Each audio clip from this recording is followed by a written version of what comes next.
What's up, my felonious YouTube brethren? Welcome back to another episode of Wish.com Operator. Cream will rise to the top, oh yeah. If you've been watching the channel for a hot minute, you can see that there's a lot of changes, a lot of upgrades, a lot of updates. I won't say upgrades yet. New range, new equipment, all that stuff. Our first trip out to the new range was me just filming kind of your basic Maybelline white girl Temu operator footage. You're a basic bitch. I was experimenting with what I could and could not do at the range, capabilities wise, and what the range has to offer. It was a huge upgrade. Primarily, the upgrade was the distance. I wanted to focus on doing a video leaning more towards SPR, extended ranges for GPR, stuff like that. So today's video, we're going to talk about SPR, primarily focused towards your practical applications. So we're going to lean further away from like military type standards and like crazy engagements, and we're going to lean more towards what a individual average citizen, prepared citizen is going to utilize it for, both for hunting four-legged creatures and or two-legged creatures and the blending thereof. As always, guys, drop down below. Let me know what you think in the comments, like, subscribe, you know the drill, hit all the buttons. The more that we can get these videos out and spread the videos, the better the channel does. The more we grow, the more content I can pump out to you guys. So in today's video, we're going to primarily focus on different types of zeros for your SPRs and GPRs type setups, how that affects what you engage at distance. We're going to be shooting at anything and everything from up close and personal, 5 to 10 yards, 25, 50, 75, 100, 200, 300, all the way out to 540 yards. We'll show you the consistency of hits and stuff like that with these type setups.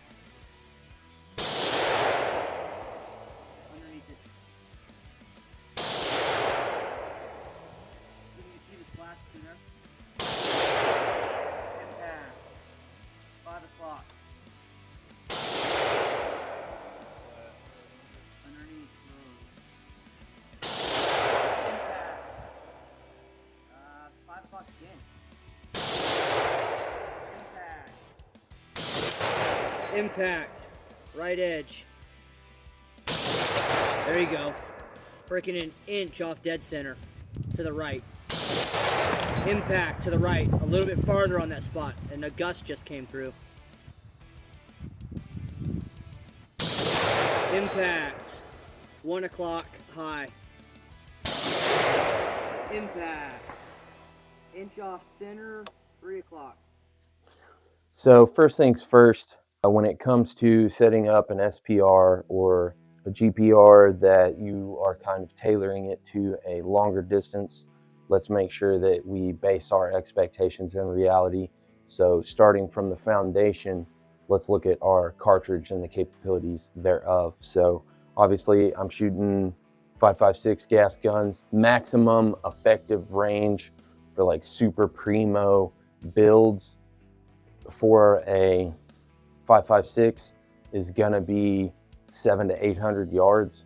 Obviously you can go out further than that, but you're gonna slowly be approaching like top tier, big money type stuff, and you're still gonna have to put in a lot of work and effort to reach those extended ranges past that. You know, average low to mid tier setups like what I've got, 500 yards is very doable. So just know that going into it, if that is the cartridge that you're running, just know there are some limitations. You're not going to be, you know, banging steel at 1,000 super consistently. Building one of these out, the heart of it is definitely going to be your barrel. So on this one, y'all seen it before. This is an 18-inch barrel from Ballistic Advantage. It is their HBAR SPR barrel. It is a heavy profile, 18 inches, 1 in 7 twist, and then I have a rifle length gas system on that. Now, as far as everything else, obviously, whatever your budget is, that's going to dictate tolerance stacking, stuff like that, that will affect accuracy and consistency once you start stretching out. The main struggle I had is your zeros. A lot of guys run the 25. I used to run the 36 all the time. A lot of guys run the 50s. Tactical Cowboy, huge shout out to those guys. They had a thought process behind running a 100-yard zero on your rifle so that there's no thought process on holding low, high, at whatever ranges. If you're in the middle of a gunfight getting shot at, you're going to shoot at the largest target presented. And if someone's sticking a bean out around the corner and you got to sit there and think, do I need to aim low, high, all that stuff, the 100-yard zero, you're just going to do holdovers for the entire distance, obviously past 100 yards. So I was like, okay, well, that makes sense because that's less that the brain has to do, less processing and more just fighting. And so I did a 100-yard zero on this, and it worked phenomenally for 100 yards and 200 yards. But as you start stretching out to 300, 400, and 540, I noticed that I wasn't dialing, I was just using the reticle. My holds were fairly drastic, and then you use that in combination with wind holds, and that is where a lot of the inconsistencies in our shots at long distance started to happen. Hindsight, my own little debrief after I got done at the range, I thought to myself, well, I think the 100-yard zero would be a very, very good zero if you are using a red dot paired with a magnifier, or if you're using a low-powered variable optic and you don't intend on stretching it out super far.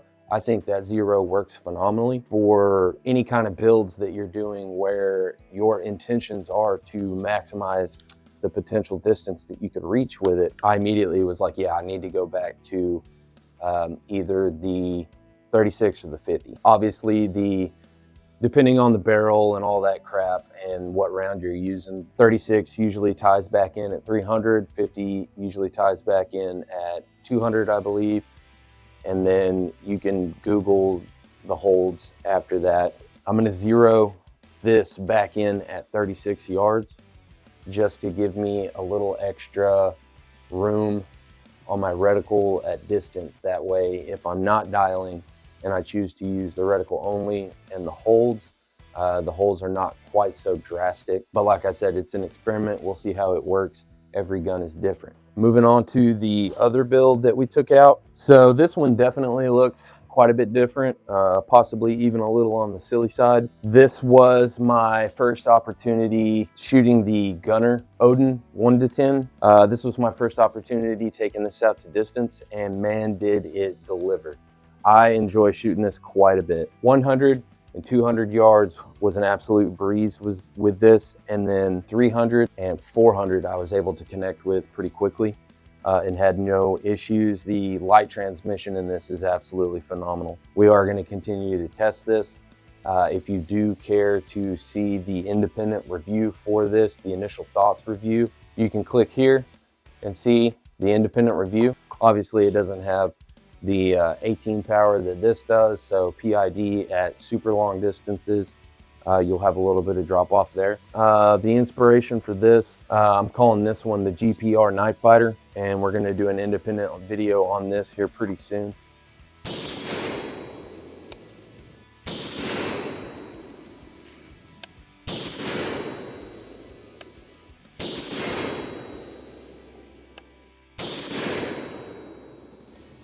Pretty much just hammers home the importance of not only having a properly zeroed system and knowing your zero, but also having an efficient zero. Going out and trying out the 100-yard zero worked really good for 100 and 200 yards, but stretching out to 300, 400, and 500, that's where it started to struggle a little bit. If you do have a setup similar to this, or if you're looking to build one out, just keep that in mind, that really is very important to the system itself. The secondary usages for this, like we've said before in previous videos, like if you ever need to use it on any two-legged foe, but they also work extremely well with four-legged foe.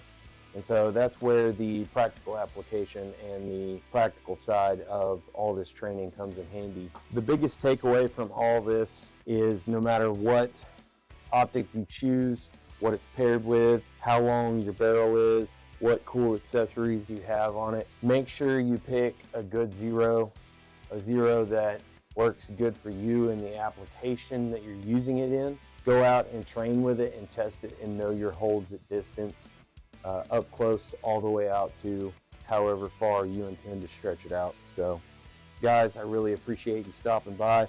We got a lot of really cool stuff coming your way. I'm pretty excited about it. So we'll catch you on the next one. As always, DTW, always push back.